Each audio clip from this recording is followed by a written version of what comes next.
Ladies and gentlemen, you know that little voice inside your head, the one that never stops talking? What if I told you that voice isn't really you? Every time you have a thought, you're not actually creating it. Instead, you're hearing it, just like listening to a radio that's always playing in the background. But here's the part that will change how you see your mind, your thoughts, and even yourself. What if the things this voice tells you aren't even true? Let's uncover the truth together. The voice in your head. Is it really you? From the moment you wake up, the voice in your head starts talking. It begins with simple questions. What should I eat for breakfast? Do I have enough time to finish everything today? Then as the day goes on, the voice gets louder and more complicated. Why did I say that in yesterday's meeting? What if I mess up this presentation? What will they think of me if I fail? This constant stream of thoughts fills every quiet moment. The voice feels like it's a part of you, so much so that you probably assume it is you. But let's stop for a second. Is it really? Have you ever had a thought that surprised you? Maybe a random weird idea popped into your mind out of nowhere. Or perhaps you suddenly remembered something from years ago that you hadn't thought about in ages. Did you choose that thought, or did it just appear? The truth is, you didn't create that thought, you heard it. The voice in your head isn't something you control, it's something you listen to. It's like a radio that never turns off, constantly playing messages, whether you like them or not. But here's the thing. Just because you hear the voice doesn't mean it's telling you the truth. The voice in your head, friend or enemy, that little voice isn't always on your side. Sometimes it's your biggest critic. It reminds you of your mistakes, makes your fears feel bigger than they really are, and convinces you that the worst-case scenario is definitely going to happen. And the more you listen, the more you believe it. You get caught in the stories it tells you, treating them as if they are real. But once you understand that the voice isn't really you, you can finally start questioning it. And that's where everything changes. Where do your thoughts come from? If the voice in your head isn't really you, then where does it come from? The answer lies deep in your subconscious mind. Think of your brain as a massive supercomputer, constantly collecting and processing information. Your subconscious mind is like the operating system running in the background, using everything you've experienced to shape the thoughts you hear. But here's the tricky part. Your subconscious isn't always working in your favor. Its main goal is to keep you safe, not necessarily happy. It filters your thoughts based on past experiences, especially bad ones, because it wants to protect you. For example, if you had a bad experience with public speaking, your subconscious remembers that embarrassment. So the next time you have to speak in front of people, it generates thoughts like, what if I mess up again? I'm not good at this. These thoughts aren't facts, they're just fears. That's why the voice in your head often focuses on the negative. It's trying to prepare you for danger, but in doing so, it holds you back. It keeps you stuck in the same patterns, repeating the same fears and doubts over and over, like a song on repeat. And if you don't realize what's happening, you'll keep believing it. What's even more interesting, many of your thoughts aren't even yours. They come from outside influences, society, family, culture. Think about what you believe about success, relationships, or even yourself. How many of those beliefs did you choose, and how many were taught to you by the world around you? The voice in your head is like a puppet, and your subconscious mind is pulling the strings. But here's the good news. Once you see this, you can start cutting those strings. You can take back control. Why do we keep listening to the voice? If the voice in our head causes so much stress and self-doubt, why do we keep listening to it? Why don't we just ignore it? The answer is simple. We're addicted to it. Listening to our thoughts makes us feel like we know who we are. Even when the voice is negative, it confirms the story we believe about ourselves. If the voice says, "You're not good enough," we accept it, because it matches the beliefs we've held for years. This story, even if painful, feels familiar. It's like wearing an old pair of shoes that don't fit well anymore. They hurt, but at least we know them. On top of that, the voice in your head isn't just talking, it's telling stories. It doesn't just say, "You failed," it tells you why you failed. It tells you why people don't like you. It tells you why you'll never succeed. And because these stories are tied to your emotions, they feel real. The more you listen, the stronger they become. It's a cycle. The voice talks, you react, your reaction feeds the voice, and it keeps going. But here's the truth. You don't have to listen. The voice only seems loud because it wants your attention. But you have the power to tune it out. Imagine sitting by a busy road. Cars are constantly passing by, but you don't have to run after them. You can just watch. This simple act of noticing your thoughts without engaging is the first step toward freeing yourself from their control. The illusion of control. Are you really in charge of your thoughts? One of the biggest tricks your mind plays is making you believe that you are in control of your thoughts. You might think, these are my thoughts, so they must represent who I am. But let's look at this more closely.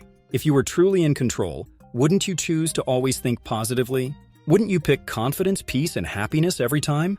The fact that your thoughts often spiral into worry, fear, or self-doubt proves that they aren't completely under your control.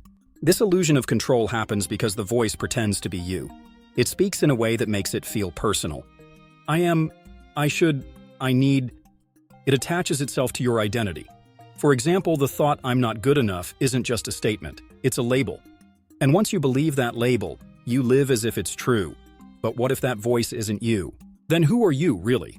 That's the question that changes everything. The hidden power of listening enough doesn't just feel like an idea, it feels like a fact about who you are. Your mind makes the voice in your head seem real, so that you believe it more easily. But once you see how this works, you can start to free yourself from its control. The voice in your head wants to keep you listening. It makes sure you stay caught up in its stories. But here's the truth.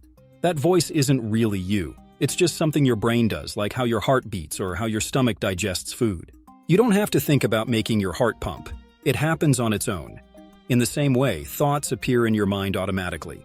They come from past experiences, fears, and habits.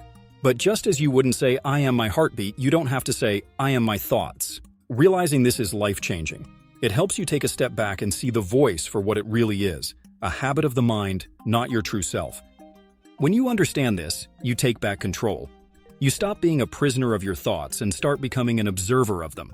The cost of listening. How the voice holds you back. Let's talk about what happens when you listen too much to the voice in your head. Every time you get caught up in its stories, you give it more power. Imagine you have a great idea for a project, but before you even begin, the voice jumps in. What if I fail? What will people think? I'm not good enough. If you believe these thoughts, you might quit before you even start.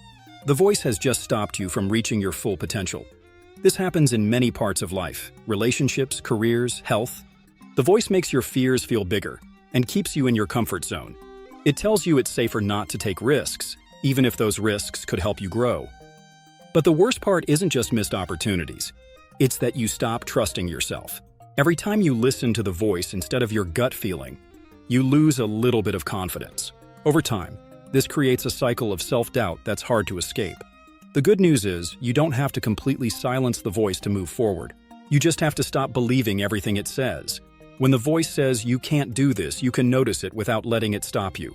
Instead of reacting with fear, ask yourself, why am I thinking this? Is this thought even true or helpful? This small shift in thinking can open doors you never knew were closed. The power of awareness, watching the voice without judgment. This is where change begins, by becoming aware of your thoughts. The moment you notice the voice in your head, it starts to lose its power. Imagine walking into a dark room and turning on a light. The scary shadows that seemed so real suddenly disappear. You realize they were just illusions. When you observe the voice without judging it, you take back control. You stop being a passive listener and become an active observer of your thoughts.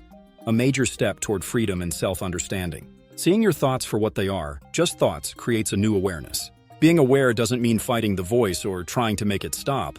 In fact, resisting it can make it louder. Instead, awareness means simply noticing the voice without reacting to it. When a thought pops up, just recognize it. Oh, there's that fear of failure again. Interesting.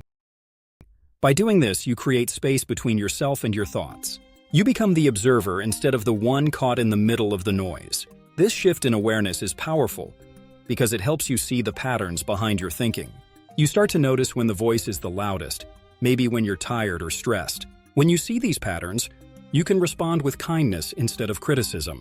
Over time, this simple practice can completely change how you see life. You realize you don't have to believe every thought you have. You can choose which thoughts to pay attention to and which ones to let go of. And in that choice lies true freedom. The shift. Discovering your true self. When you stop believing that the voice in your head is who you are, something incredible happens. You start discovering who you really are beyond your thoughts. It's like peeling back layers of an onion to find what's at the core. Your true self. Your true self isn't the critical voice that says, "You're not good enough." It's not the worried voice that fears the future or the regretful voice that clings to the past. Your true self is the quiet awareness behind those voices. It's the part of you that watches your thoughts without getting caught in them. It's the calm stillness that remains, even in the middle of chaos. Realizing this sets you free, because it helps you let go of the stories your mind has been telling you. You begin to see yourself not as a bunch of thoughts and labels, but as something much deeper, something unshakable and limitless. This shift isn't just a new way of thinking, it's a return to your natural way of being. Letting go of the voice doesn't mean it will disappear completely. It will still chatter away, but it will no longer control you. Instead of being ruled by the voice, you will learn to use it as a tool, something that serves you instead of something that traps you. And when that happens, you'll open the door to a life of clarity, confidence, and peace. Practical steps to free yourself from the voice understanding. The voice in your head is one thing. Learning how to deal with it is another. Here are some simple steps to help you take back control. Practice mindfulness. Take a few minutes each day to sit quietly and focus on your breathing. When thoughts come up, just let them pass without getting caught in them. This helps you develop awareness and distance from the voice. Question your thoughts. When the voice says something negative, ask yourself, is this true? Is this helpful? Most of the time, the answer is no. Simply questioning your thoughts makes them lose their power. Focus on the present. The voice in your head lives in the past and future, but it struggles in the present moment. Pay attention to your senses, what you see, hear, and feel right now. This takes you out of your thoughts and into reality. Write it down. Sometimes the best way to handle your thoughts is to put them on paper. Journaling helps you see your thoughts clearly and take away their power. Get support. Freeing yourself from the voice is a journey, and it's okay to ask for help. Therapy, meditation groups, or self-improvement books can all support you along the way. By practicing awareness and questioning the voice, you can reconnect with your true self and live a life filled with confidence, peace, and purpose. Breaking free from thought loops. These steps are not about getting rid of the voice in your head. Instead, they are about changing how you respond to it. Over time, you will notice that the voice doesn't bother you as much, and it becomes easier to manage. As it fades into the background, your true self, the real you, will start to shine. One of the biggest and most important realizations you can have is understanding that you are not your thoughts. For many people, this idea is hard to believe. After all, thoughts seem like a part of who we are. They are connected to our feelings and life experiences. So how could we not be our thoughts? But the truth is that thoughts are simply quick-moving bursts of energy, created automatically by the brain. They come and go, just like clouds drifting across the sky. Let's make this idea even clearer. Imagine standing beside a river. The river represents your mind, and the flowing water represents your thoughts. Most of the time, we jump right into the river, grabbing onto each thought that comes by. We believe these thoughts belong to us, so we hold on to them, even when they make us feel bad. We tell ourselves, this is my thought, and we take it seriously.